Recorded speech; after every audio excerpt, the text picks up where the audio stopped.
I I like seeing people who have taken hard cultural stances be criticized to see how we might be subject to criticism ourselves and what we may be doing wrong. I really like Fundie Fridays and I really like Jen. But yeah, she's in They as much of a probably, cult as the people who she covers. They all come from absolutely, very yeah. strong cultures that have skews and blind spots because of those strong cultures. Not to say that we And don't have so blind spots either, but still. yeah, and their insane religious cults, they're the good guys. In her insane religious cult, she's the good guy, and she's doing what the cult is telling her to do. She's Well, just even the never things that stepped like back. she'd started tongue in cheek that are frills of the channel now still speak very much are similar to the small time career preachers that she criticizes. Her followers call themselves Jennonites and they patronize her. And how is that different from being a preacher in the end? Preachers speak to people, they cultivate communities. Would you like to know more? Hello, Simone. I am so excited to be here with you today. After a tough day today, it is always nice to be able to come back to doing something that we love, which is these conversations. They are so much better. You've been meditating with me earlier. Like, they're so much better than a date because they're like recorded and we watch them over and over again. Each of us do. I actually quite enjoy our own YouTube channel. And what I know it's weird, but this is the first time I've ever created something that I really like. With our books, I don't read them over and over again, but I'm like, oh, I know I made a fun joke in this one and I like the way I constructed it. But what actually got us on today's topic was Simone has always been a big fan of Fundie Snark content.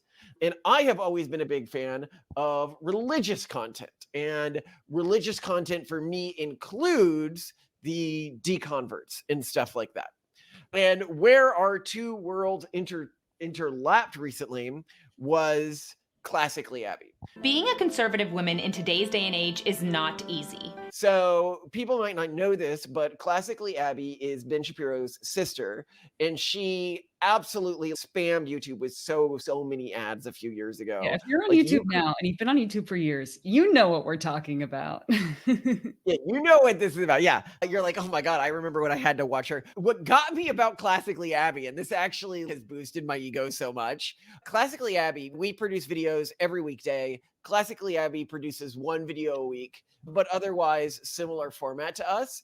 She gets about 2.2K views on an average video, whereas we're generally between the low 2Ks to 7 or 8K views on an average day, because we can look at our statistics. So some of our videos just vastly outperform other ones, like the old Starship Troopers one is a really high number. The Bears one is at a high number, but on average, we're getting about 8,000 views per day, or about 1,300 watch hours a day. So we are smoking Classically Abby, smoking her for a daily channel, doing 4 or 5 times as well as her weekly channel, which I love because she must have spent millions building that up. And sorry, as to why I love this, people might not know, but we have a beef with Ben Shapiro.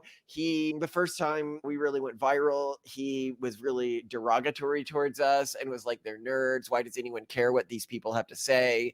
And he has just repeatedly, we have tried to get into events that he's doing or has association with, and we are always blocked. Like, we are on a blocked do not talk to list with Ben Shapiro and everyone who talks to Ben Shapiro. He doesn't like us. I can understand why. We're probably pretty threatening to him. It's that we've actually like grassroots beginning to build up. So Ben Shapiro's thing is he often switches between whatever movement it happens to be hot in the conservative space right now. But I think he would have, like, when he switched to all the men's rights content and stuff like that. But he doesn't seem to actually have like his own perspective on things. It's more just like whatever he thinks will get him in the moment clout. And I think he thought So was it's his not sister. just audience capture, it's audience capture hopping. Yeah, audience capture hopping. He That is seems addicted stressful. to attention. He tried to help out his sister, which I appreciate, to get into the same business, but she's just not very interesting. I tried to watch some of her videos and I'm like, I can see why nobody's watching these. It's just conservative TM. You know what I mean? Like, Just basic takes. yeah, just the most basic of basic takes. Basic camp. There's no, yeah, the most least interesting takes. But I want to talk about this phenomenon of Fundie Snark. I want to talk about the various. And just to be clear, channels Fundie Snark is people with snarky commentary on fundamentalist religions and people who are religious fundamentalists, just in case you're not familiar with it. Yeah, and it's very different from I think the reason why we would provide an interesting insight into Fundie Snark is we are people who watch a lot of Fundie Snark content for different reasons. Like, I'm interested in how different cultures view other cultural groups and talk about other cultural groups. I think you just like the sass. Is that it? More, I like seeing people who have taken hard cultural stances be criticized to see how we might be subject to criticism ourselves and what we may be doing wrong. Because my favorite content is it turns out that I am wrong about something and I should change course. And Yeah. Fundie Snark helps me because it does all of that. But yes, it is also snarky gossip, and I don't mind that. I don't mind You it. wanted to do an episode on Bridgerton, and I'm like, our audience is like 90% male now. It There's used a to be very 50/50, but interesting pronatalist argument around Bridgerton, though, and we were discussing this with one of the podcast listeners who is in a very progressive part of the Bay Area in Berkeley, and there's a lot of people who are very progressively coded, at least, but who also love Bridgerton, which is an insanely pronatalist TV show on Netflix that large families. It's all about marrying and having kids and if our how great viewers want us to do the Bridgerton episode, let us know. Mhm. But back to the topic. So we're going to be talking about a few different channels as examples of Fundie Snark content.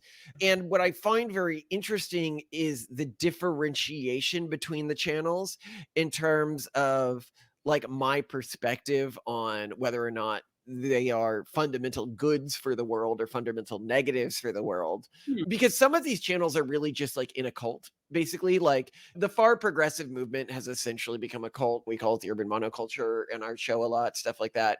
But then there's some people who just seem to be genuinely secular. One of the things I find most interesting about Fundie Snark content is the people who were raised atheist and then turned to Fundie Snark often seem to be the most in a cult of the communities and cult like. And the Mm. people who were raised Mormon and then turned to Fundie Snark often are the most like kind and open-minded and genuinely engaging. May I So present my hypothesis there, which I'm sure you're probably going to agree with? let's list the channels we're talking about and then hear your hypothesis. Sounds good. So the channels that we actively watch, so people know what we're talking about here, is Zelf on the Shelf. What was the other Mormon one? Jordan and McKay. And then Fundie Snark is a big one.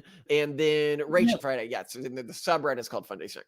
I would say that like when the groups that I say are like fairly benign are, or even quite positive. I think the two Mormon couples we mentioned was the highest tier being Zelf on the Shelf. I just see Zelf on the Shelf as being really compassionate about the people that they are targeting, to the extent where recently they've done a number of episodes where they are interacting with the girl defined couple because this couple is open to interacting with them given how open and kind they are towards these individuals. Whereas I put the pedestal of hate content probably Rachel Oates, and then slightly below her is Fundie Fridays, where these people are really just a progressive version of libs of TikTok, but not as entertaining. So I'll explain what I mean by that. Libs of TikTok, for people who don't know, they take the most extreme people in this urban monoculture cult that we talk about, and they showcase their behavior, and then they attempt to spin sort of a narrative or a perspective where this behavior is actually pretty mainstream in the progressive movement. But like most progressives know, this isn't mainstream. This is some wacky extremist. Whereas you see a similar thing in, for example, Fundie Fridays, where they will say things like there was in a Duggar video recently where she was saying basically all Republicans are bad and represent a threat to the LGBT community. And even though more than 50% of Republican voters these days support gay marriage, like it's wild that these positions they're taking. And we'll get more into the wildness of this and the downstream negative repercussions of the positions the extremists are taking. But yeah, so I want to hear your theory. Why do you think the Mormons are? It's not just ex-Mormons. So I think that the reason why born fairly atheist and then remained atheist people have the most skewed Fundie Snark commentary is because they are of the greatest religious fervor. So we've seen that, for example, in polygenic risk scores and generally, religiosity appears to be heritable. People seem to have that. But religiosity doesn't mean like you inherit being a Baptist. It means you inherit a kind of religious fervor or tendency to be quite religious. For example, I have family members who used to be a member of the Rajneesh and then went like pretty conservative Christian. They just jumped from one harder culture to another harder culture instead of just being in a soft culture. So it seems like people tend to gravitate towards hard and soft cultures. And I think that people who are very vehement critics of other cultures are demonstrating the personality tendencies, the behavioral tendencies that drive one to religiosity in the first place. They just happen to be bowing down to the cult or religion of progressivism, of woke, of whatever you want to call it, the urban monoculture. The people who deconvert from hard religions are naturally those whose behavioral and personality characteristics are less hardline on any sort of culture. They don't gravitate toward that very hard culture. And so they let it go. And they're more likely to spin out of hard religions because they just don't have a very high religiosity kind of profile. So that's why I think those who have deconverted tend to be a little bit more tempered and reasonable, whereas those who never deconverted from their culture and have yet devoted their careers to a great extent to this kind of commentary and criticism are more vehement. What do you think? I disagree on that. I suspect it's both cultural and genetic, because this is something we just see more generally. And it's something that we've talked about on our channel before, is a lot of people think like they have left the culture they were born in, but that one culturally just isn't true. And you see the downstream effects of being outside of a hard cultural group, like a religious cultural group, doesn't really show up in individual personality until about 2 or 3 generations after deconversion. And the Mormons who have deconverted were still raised within Mormon culture. I also think that there's genetic effects here. When I engage with both Mormons and ex-Mormons, both groups I find just, and again, this is probably a cross between culture and genetics, unusually pleasant people to interact with. Yeah, They are just ridiculously delightful pleasant. people. Wonderful people. South Park did a good thing on this. They are just uniquely delightful people for, They're the ones who go to I heaven. suspect, both reasons. Whoa, lost your mortgage, pay $10,000. Oh no. Hey, it's Gary. Gary! Great to see you. How are you? Oh boy, who is the best mom in the world? Well, and this is actually an interesting thing where a lot of people see us, you and me, and they're like, you guys look like brother and sister. You look like no one I've ever seen before. You act so weird. And we're like, you look at the Puritan spotting checklist that Scott Alexander wrote, and we're like, off the charts on this. You look at the old of the cultural group, which both of us come from. And I'll put on the screen here pictures of Calvinist women. They look all like Simone sisters. Or you can put up like famous Calvinists as a group that I was at, from the group that like founded the Free State of Jones, the John Brown group. You put like a picture of John Brown and you're like, both behaviorally and physiologically, this looks like Malcolm. The crazy. We need to find that that painting where there's some concerned people behind him. So it's more just that we're part of an ethno-cultural group that had a pretty isolated gene pool for a long time that you're just not as familiar with, but it doesn't mean that we aren't also impacted by that. So I suspect that's what we're seeing with the Mormon community, is one, a culture which actually does a pretty good job of creating good action at the end of it. And this is something I've seen. So in our Wikipedia article about us, there is a section on it where it quotes one of my quotes. And I'm actually quite glad they quoted this, because they were talking about my relationship with my parents. And I was like, I had a very hard childhood. I don't know how much of it was their fault. I grew up troubled teen industry, everything like that, which I was sent to by court order, not by my parents. But what I said is, if a parent raises good children, like children who are happy with themselves, happy with their lives, and successful by any secular metric, how can I say that they were a bad parent? And the Platt family, the Fundie Snark did a series of videos on the platform, and they keep mentioning that all of their kids seem so healthy and happy and well-adjusted, and yet they want to attack this family. And I'm like, do you see what's coming out of progressive culture? Like, it is horrible right now. These people are coming out like mentally broken individuals. Sorry, I should be clear. I don't mean this objective claim. I mean this objectively.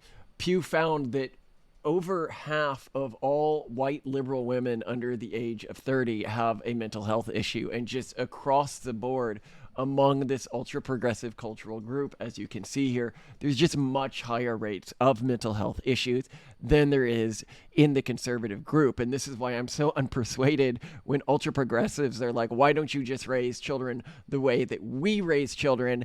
Because I'm like, anyone can see, whether I'm looking at the data or I'm just looking at the people I know, that whatever the thing is that you're doing with your kids, it's leading them to be mentally tattered as adults, whereas I just don't see the same thing coming out of conservative households.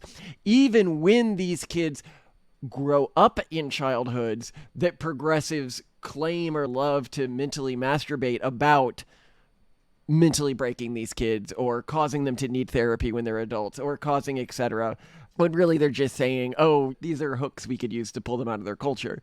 Not that they're actually pointing out things that are genuinely damaging to these kids. And another really interesting thing I see from a cultural perspective, like the more on the cult spectrum they are, these individuals, whenever they see somebody acting non-culturally normative, their perspective is always to say, get out there and go to a therapist. And after we've talked about, if you look at modern therapy, and you can watch our videos on Has Therapy Become a Cult? This is an industry I was trained in. They do a bunch of stuff that we were explicitly warned against doing in the early 2000s. They do a bunch of stuff like trauma therapy is what I call it, which is really, they've taken the concept of thetans and they've just inserted the word trauma, and it is much closer to Scientology from the 90s and 80s than it is to what therapy was supposed to be, like academic therapy was. And this isn't just on Fundie Snark channels either. What's really interesting is across YouTube channels and podcasts, I hear this coming up a lot. Like when someone is in, especially the therapy cult, it shows up and they talk a lot about their prescriptions. They talk a lot about their therapists and how it's very important that people get therapy. Just how important. Because therapy is, for the urban monoculture, it's like a priest and induction caste. Yeah. And so when they want to convert somebody, they send them to therapists, because therapists do two things really well. This cult version of therapy that really is more similar to Scientology from the 80s is they do a very good job of breaking an individual's connections to their birth culture and family and convincing them that all of this stuff, that if it's not culturally normative, i.e. if it's not part of the urban monoculture, it is trauma, it is abuse, and they use that to break them from these groups, which cults always do. The first thing a cult always does is try to break you from your family.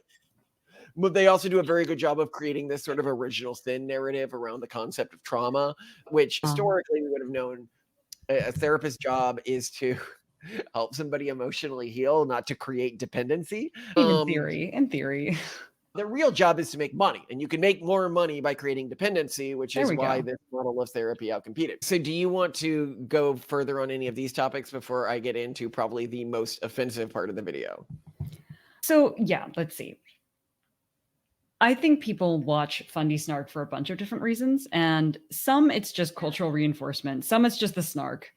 I think a lot of it, which is important and it shouldn't be understated, is that people who come from a soft culture and just don't really have a lot of firmly held beliefs or traditions or restraints on their lives feel, and I felt this a lot when I was a kid, which is why I'm bringing it up, this strange fascination with people who come from weird cultures and have a structured life and have these structured beliefs. And they may say that they hate these people, these like religious fundamentalists, but they will watch Fundie Snark. They will follow these people on Instagram and on across other channels and watch and maybe mock their channels.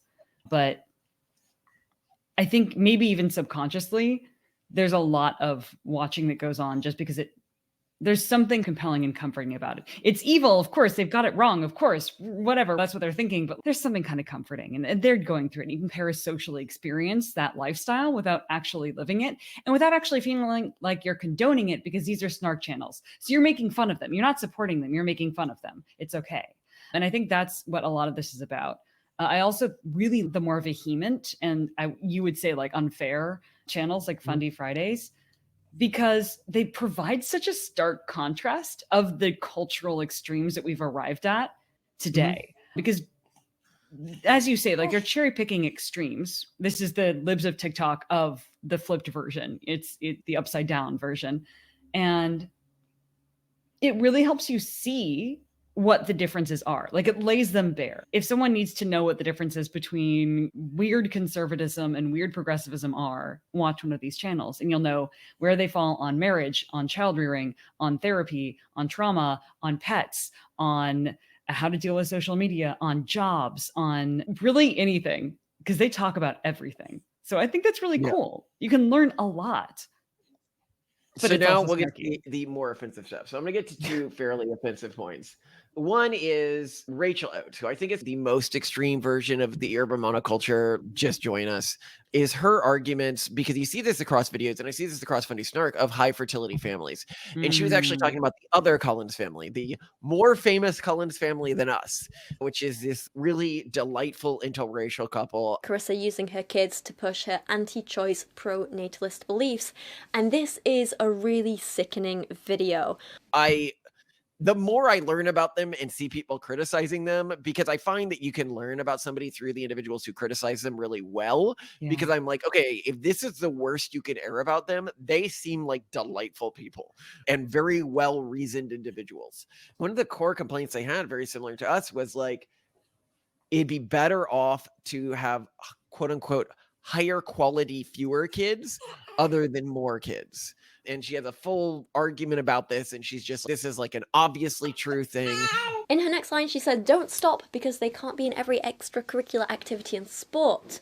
Are we really going to base the value of our children's lives on how many activities they can be in?" I know Carissa would disagree with me, but I honestly think it's better to help one child really flourish and reach their potential than it is to birth 5 children who are struggling and barely getting by, surely. I feel like so many people like Carissa like to use the excuse of, well, we're scraping by, so that's enough, right? And I just feel like, as someone who grew up like that, it's not enough. So what Rachel is saying here is she doesn't want these children to exist because they will live childhoods that are equivalent to her own childhood. Is she really saying that she would be better off not existing, that her childhood was so bad that her life just shouldn't be here? Because that's what she is denying other people with this argument. A life equivalent to her own life by her own argument. And I really don't think that that's the perspective she's taking. She genuinely doesn't consider that she is denying an entire human being who will live an entire life the optionality of existence just so another child can get more extracurriculars or have a marginally more financial security, which to me is obviously unethical. But this is the standard moral framework that progressives are using right now. And I'm like, that is like such a like morally horrifying position to me. And I think it's why the urban monoculture will ultimately die, is this belief that human life doesn't matter until conception. And it's just so bizarre to me because it's like this weird, like ultra Catholic belief, but also urban monoculture belief, which is to say that, oh yeah, I know my kids, but if I could marginally, and marginally is really what it is here, improve the lives of my other kids and adopt parenting practices that are more normalized for the urban monoculture's perspective by raising my kids more in line with their value system, which requires fewer kids, really. All this no corporal punishment. Just, you can't, if you have multiple boys, you can't hold them all down. There's no corporal punishment system requires you being able to body check a kid, stay on top of them, basically, if they're doing something really bad. And if you have other kids, that's not an option, right? And they're like, yeah, then you just shouldn't have more. Right. And so it's like, why did they take these bizarre perspectives? As we've argued, it's because their culture evolved these perspectives because it uses them not for actual child rearing. People in their culture almost never have kids, or at least at above repopulation rate, they never have kids. And so for that reason, they don't really need to be good at child rearing themselves. They just need to be good at implanting trauma around the perception of trauma. And as we pointed out on studies of trauma, that the effects of trauma are more correlated with a belief of trauma than actually having trauma. There was that great study done that showed when you correlate people who say how much trauma they have, it correlates with their level of psychological dysfunction. However, if you then go back to their childhoods and you look for court records of this and stuff like this, where you can find actual proof of trauma, even in people who say that they're not traumatized, then no effects. And you find proof that there wasn't actually trauma in people who say that they're traumatized, you find big effects. So implanting trauma is actually really important in creating this dependency on the urban monoculture. But then I think we have the worst case of this, which has been the appropriation of the gay community, which I think we see on Fundie Fridays. Fundie Fridays, which sees herself, and I don't think that she's doing any of this maliciously. I just think it's part of the cult that she's in, and she doesn't understand the negative repercussions of her actions. Yeah, I think we should make it clear. I really like Fundie Fridays, and I really like Jen, who's the main host of Fundie Fridays, along with her husband. But yeah, she's in a very different culture, and she has. She's not just in a different culture. She's basically in a cult. And the cult has done some really questionable things. She's in as much of a cult as the people who she covers. They all come from very strong cultures that have skews and blind spots because of those strong cultures. Not to say that we don't have blind spots either, but still.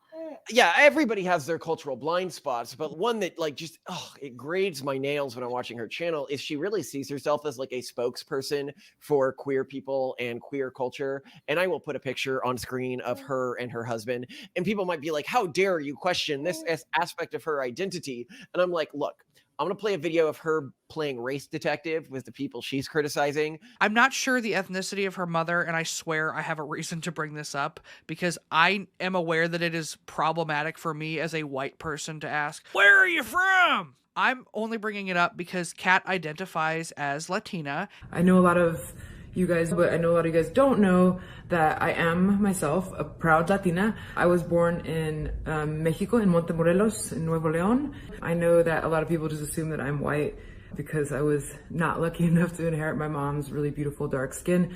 But I do have her dark eyes. But I think that it's important too that people know that us Latinas come in all different shades of brown. Trying to call her something that she's not, but I have to report on what I think. And so I'm the same way. I just got to call it like I see it. And given that she is the type of person who, when she is investigating the way somebody else is approaching life, she would say, well, you don't look Latina to me, therefore I am going to doubt your Latina identity, even though you personally identify as Latina.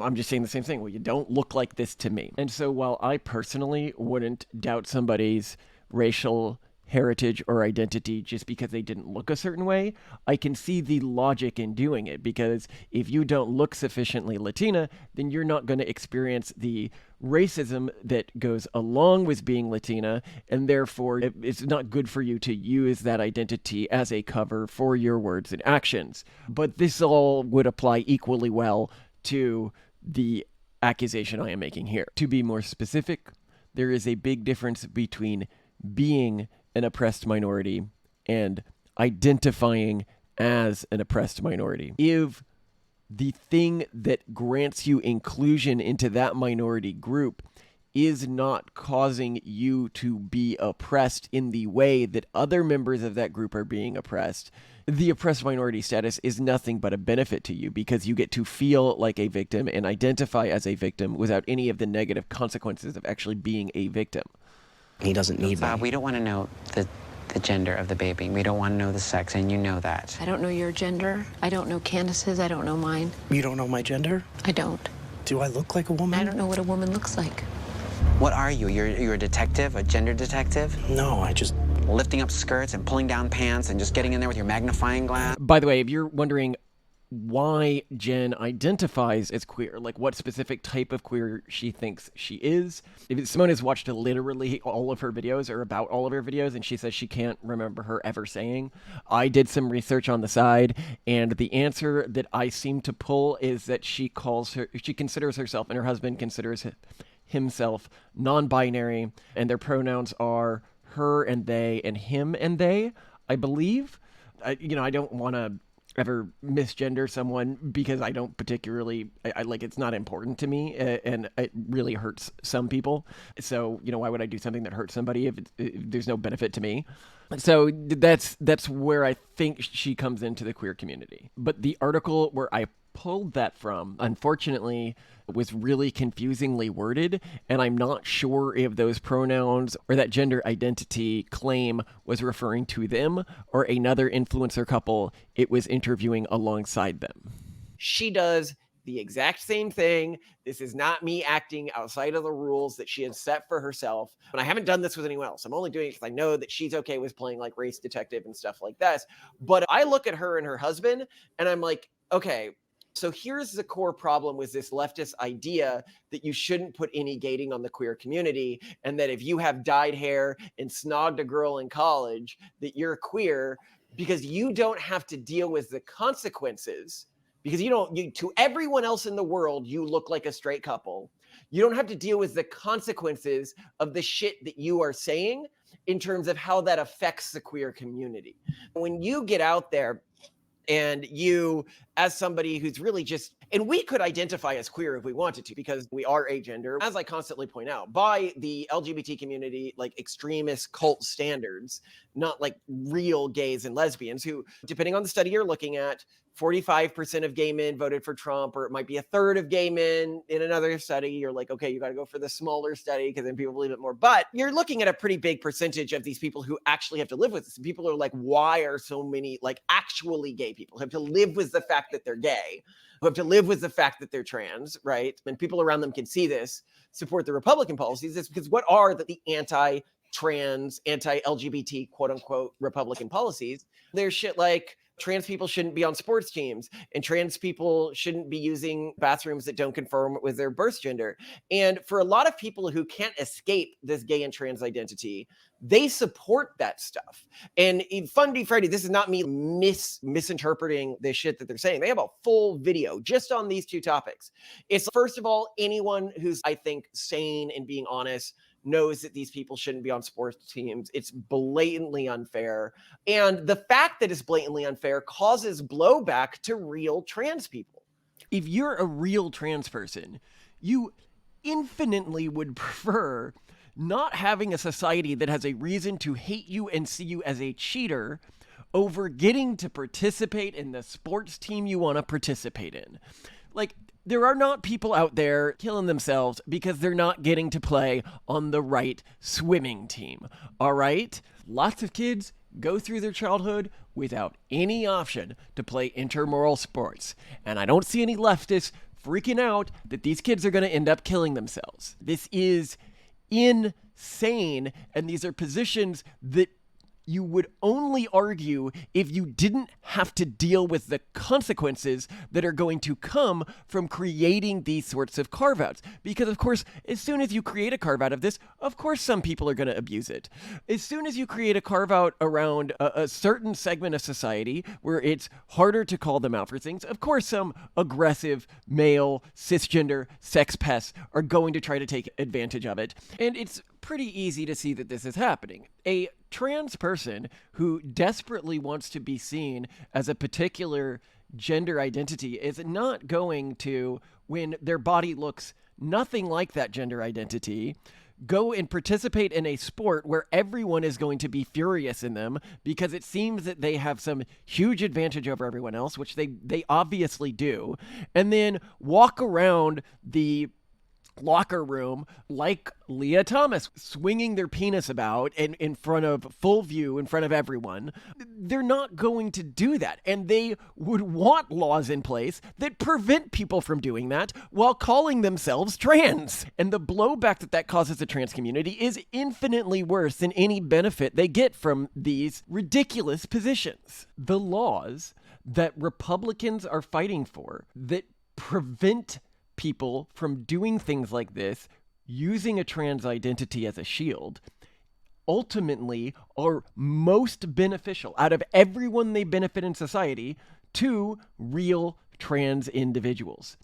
If you go to somebody who isn't just in this far lefty cult and they're like, would you rather live in a world in which you don't get to participate in the sports team you want to participate in, But you don't have to deal with aggressive cis male sex pests walking around naked in women's locker rooms while calling themselves trans and you facing the blowback for that, or one in which you do have to deal with that and your meager reward is getting to participate in the sports teams you want to participate in.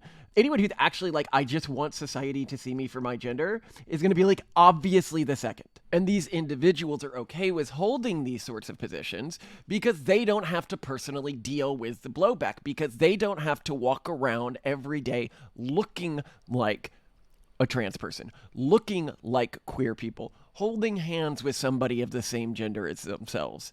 And this is why these sorts of opt-in queer identities, if anything for them, it's a benefit, because now they look even more like a victim when they're opting into the victim identity that they can just throw off whenever they're in public.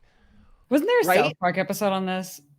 Yeah, there was a South Park, and I'll include a clip from it here because it does. Oh yeah, I'm ready, David.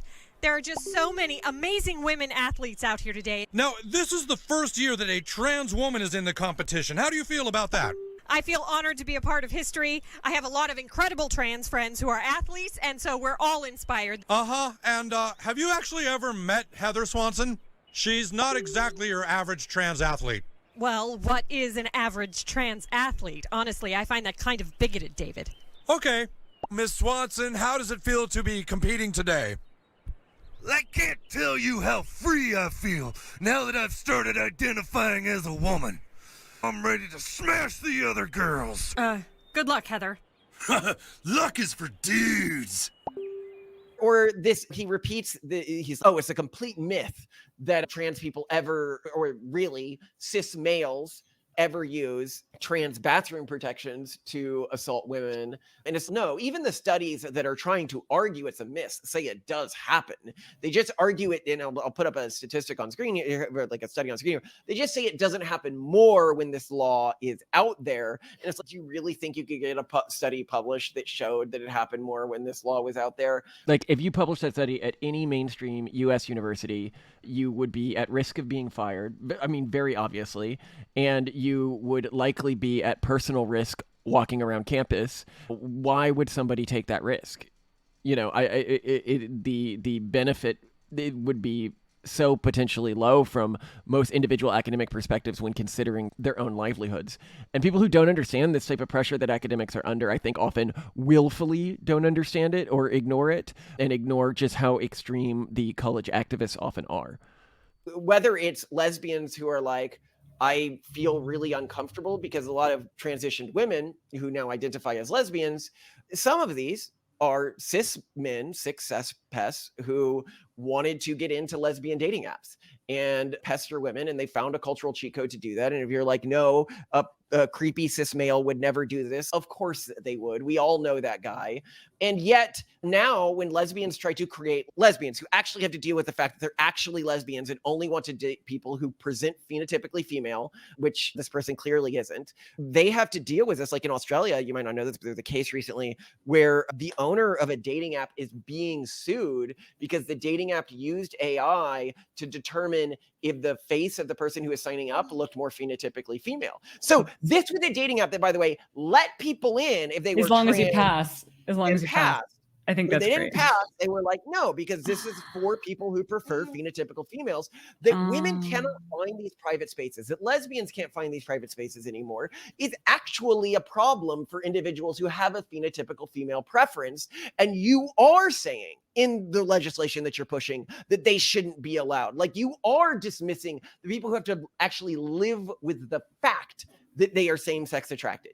Or you get the push down of this in school, which happened to us recently. So I'll read a quote here because this happened just right next door to us, where a Pennsylvania girl spoke out. This was like a 13-year-old, by the way, spoke out furiously against teachers and administrators at her school for a transgender student savagely beating her friend using a Stanley Cup. The incident took place at Pembroke Middle I'm School. sorry, using a Stanley Cup. Yeah, using a big metal thing. Yeah, you could cut a bitch with it, I'm sure. Yeah, when the 13-year-old blindsided a 12-year-old female victim in the school cafeteria using a cup, hitting her on the head and creating an open wound. The unidentified student had to be hospitalized and get staples to close the cuts in her head before undertaking concussion protocol, according to police. However, as one student said, not only did she warn the teachers, the bullying student had a quote-unquote hit list, but she added that she was the next one to get assaulted and that the student had to be stopped. You could have stopped it, the girl said. It was 5 hours from when I told you it was going to happen. I don't get how you couldn't have stopped that. She added that the girl was bullying her and targeting her every day at lunch. And you might be wondering, like, how is somebody getting away with this? And it's because they're afraid if they end this, if they apply any disciplinary measures to people of this protected category in our society, if they say, no, you can't go in the restrooms, no, you can't, that this is going to cause apoplectic freak out from this extremist cult, right? That's Yeah, if they had come in and said, you appear to be bullying, etc., that person we're like could easily have normal said it's because I'm trans trans. who are like historically like actually born with a different gender presentation. They just want to live their lives. Like they're not into all of this. They understand that they have what is essentially a fairly rare condition and that all of society cannot adopt to their condition, and that yes, that might mean that they have to use restrooms at home more often, or they have to feel uncomfortable sometimes, the same way extremely fat people do on airplanes. Like I don't love that fat people have to feel uncomfortable or buy 2 seats on an airplane, but realistically we can't adopt all airplanes. And that's the truth of trans people as well. They know that when society begins to bend over backwards in ways, because of course, if you create this protected class, if you say any male looking individual who says they identify as a woman can now use women's bathrooms, that some sex pests are going to take advantage of that. They don't want that happening because that has blowback on them who can't hide. But when you're one of these individuals like Fundie Snark, who can just say, oh, I'm gender whatever, but not look in a way where you can't escape the blowback that you are causing for this community. That is genuinely bad for society and bad for the real LGBTQ community. And you could look at people like us who could claim to be trans because we are agender, which is genderqueer, which would qualifies as gender. For normal people who don't know what agender is, that basically means I don't feel a strong connection to my gender. If I woke up tomorrow a woman, I wouldn't care. If Simone woke up tomorrow a man, she wouldn't care. We just do not care. And Simone's also fairly asexual. Would you identify as asexual or? I identify as asexual, but gay for Malcolm. Gay for Malcolm, yes. I am gay for Malcolm.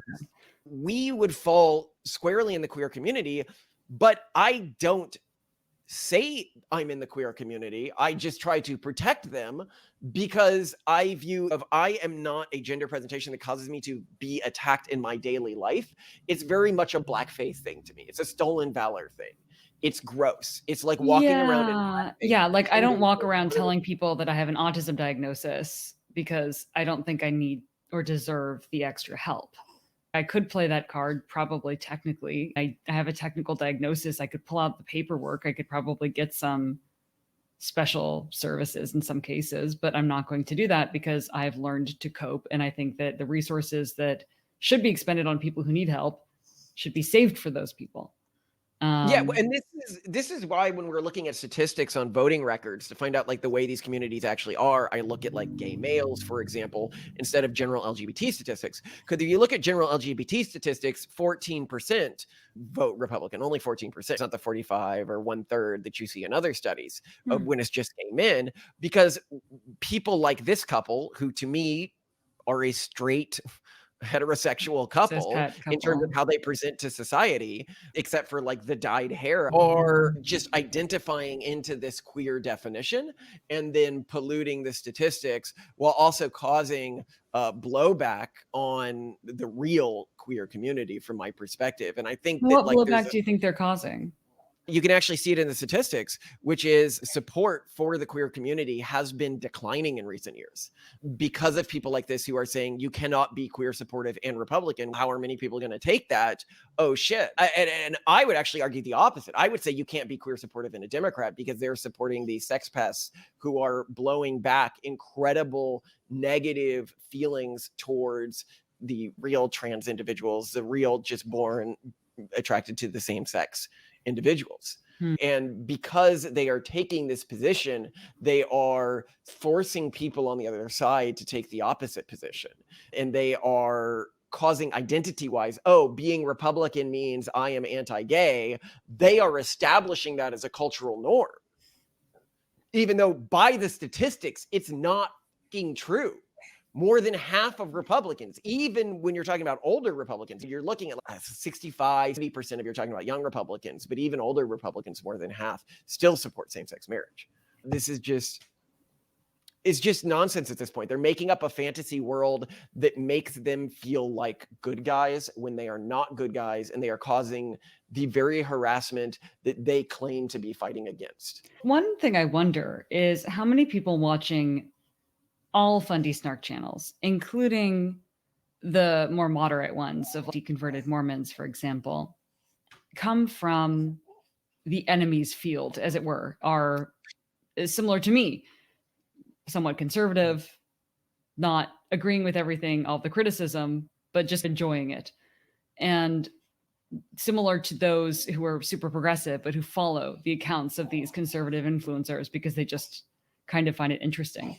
Do you think that there's a decent number of conservatives and religious fundamentalists who watch these channels, or are we unusual? I don't think so. That would be like asking, are there a decent number of people in this far urban monoculture cult that watch libs of TikTok? I really don't think that many people cross the border that much, but I guess we'll hear from our audience, because I imagine our audience is fairly... Audience also loves Fundie Snark. I don't... Yeah, we'll see if they like Fundie Snark as much.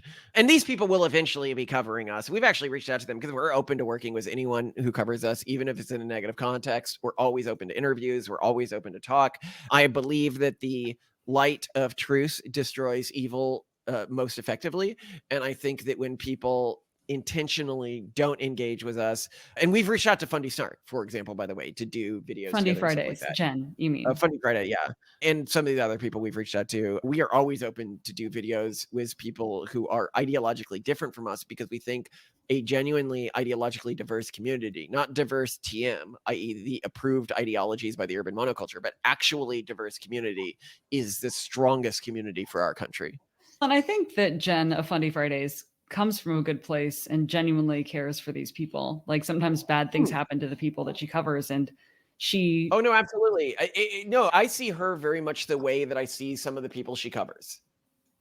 Yeah, no, from an extremist position in the culture. That's why I hold my stance, that my hypothesis is that she is of the same hard culture profile as the religious fundamentalists that she covers. She just happens to be wearing a different team's colors, and so she has to stand. And their insane religious cults, they're the good guys. In her insane religious cult, she's the good guy, and she's doing what the cult is telling her to do. She's well, just even the never things that, like, back.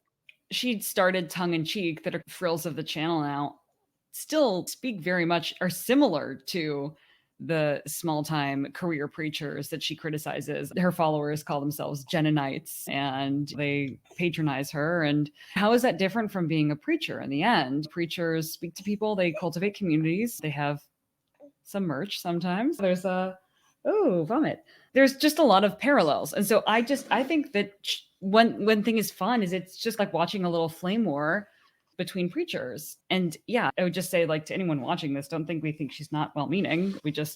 But I think that most of the people she criticizes are well-meaning. Yeah, I agree.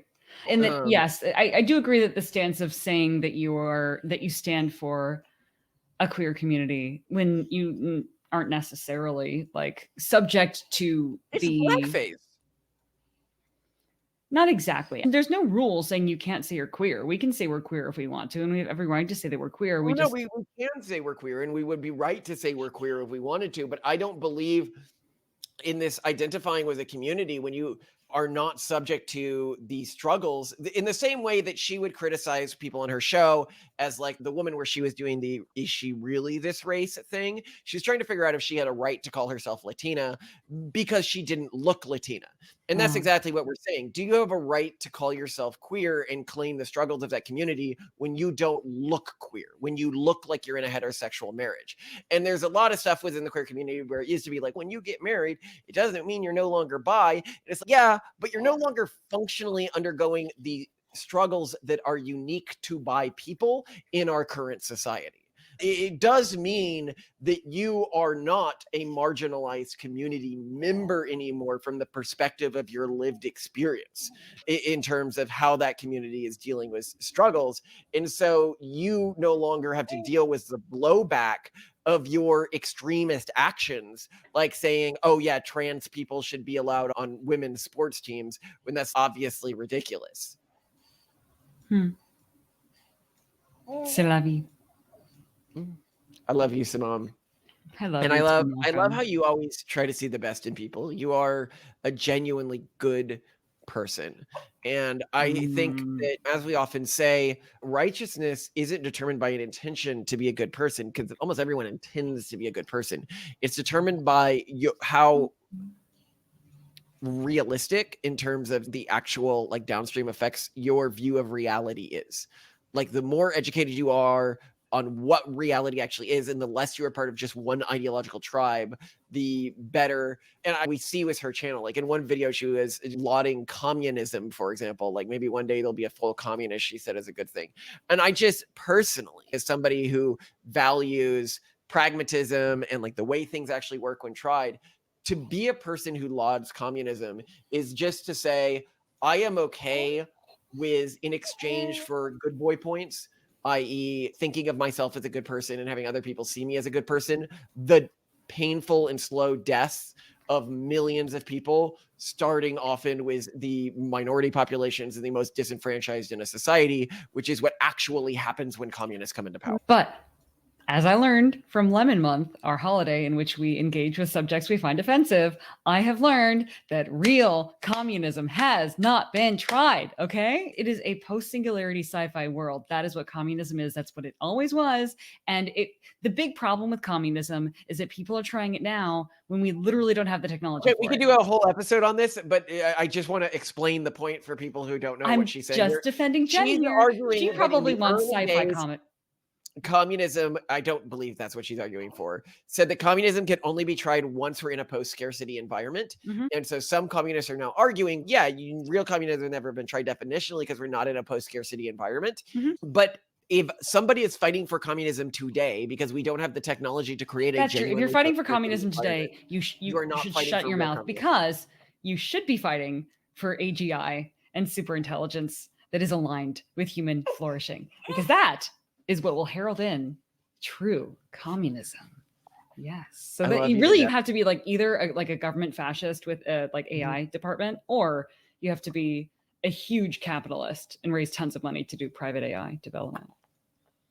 This is actually something I've noticed more broadly between the leftist-rightist divide within the current political environment, not the political environment of the 90s, which is what modern leftists often like to pretend that we are still fighting. But in the current environment, what it really is do you actually care about solving a problem, or are you looking for good boy points? So you look at something like the leftist myth that there is a rightist, it's just insane that there's a significant racist base among the right wing. And I will beat this until the clowns come home. 538 polling, very mainstream, Nate Silver.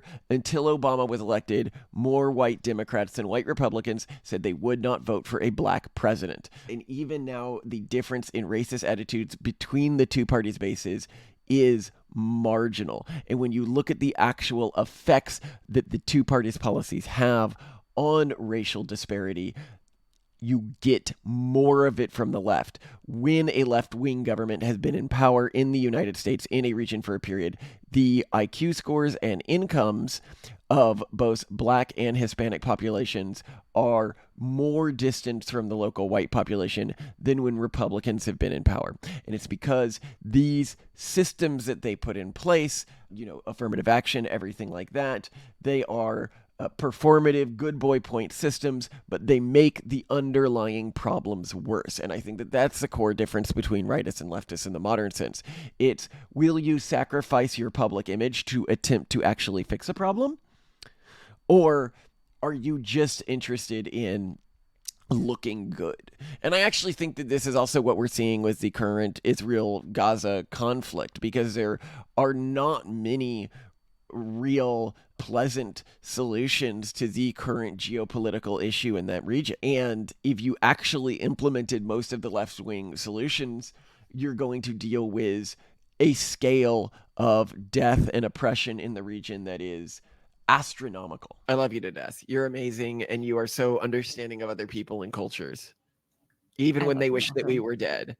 As If I'm they sure produce Snark, I'm for them. It doesn't when the matter. Snark channels cover us, they're gonna be like, "Oh my God, their children should be dead." Snark Well, I'm gonna channels say they should already- have never been born, but there's no difference. No, we always know what they say.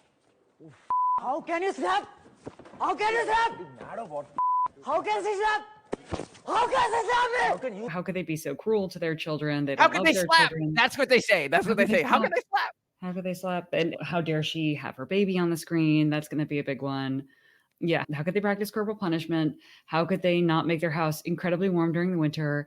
How could they have so many kids if they can't? I don't know. I really don't know. I'm running out of things, but it's usually those things. Oh, and they put too much on their kids because they expect things of them and encourage them to. Yeah. How dare they have expectations, intergenerational cultural expectations. And that's another thing that gets me. And we'll probably do a full episode on this, but I'll just end it with this, where people are like, how dare you say that people owe their ancestors anything, right? I'm like, if somebody gave you $100 and said, you go, what do I owe you for this? And they're like, just pass on the goodwill. You'd be, and then you took that money and you spent it on drugs and pornography, right? Like just something totally selfish. You are a bad and vile person. And I am glad that people like you won't exist in the future. If somebody doesn't give you $100, they make enormous sacrifices to give you life. And they say, and you say, what do I owe you? And they go, all you Pay owe it me forward. is to pass this on, pay it forward. And you're like, fuck that. I'm going to spend it on drugs and sex. You're a vile person. And I'm glad that your cultural and genetic descendants won't exist in the future. So lovely. Do you disagree with that statement, Simone? That was very much a snarky. I just say, actually, there are some times where Jen gets really pissed about things that the other side says, and she takes on a tone that reminds me a lot of you when you get the same level of pissed. So I'm just like, oh, it's great. It's good. My whole thing is what happens. People who choose not to represent their culture in the future will not inherit the future. We will inherit the future, theoretically, if our kids thrive and flourish. And I hope that they do. All right. Love you so much. I love you too, gorgeous. Versus? You're not messing up. You're doing a great job. Were you able to get the pocket thing I got you on your belt, or have you still not wearing it? It doesn't fit under these aprons, and that's the trouble. But once I can figure out how to deal with it under these aprons. Okay. I'll do it. I just want you to be happy. You're the best. You're the best. Oh, no. Andy's the best. Our kids are the best. All of them are the best. The best. Every one of our kids is like so amazing in their own way. I'm really excited for them. True story. I'm crazy about them. Okay, I'm going to go get her, and then I'll be right in. Oops.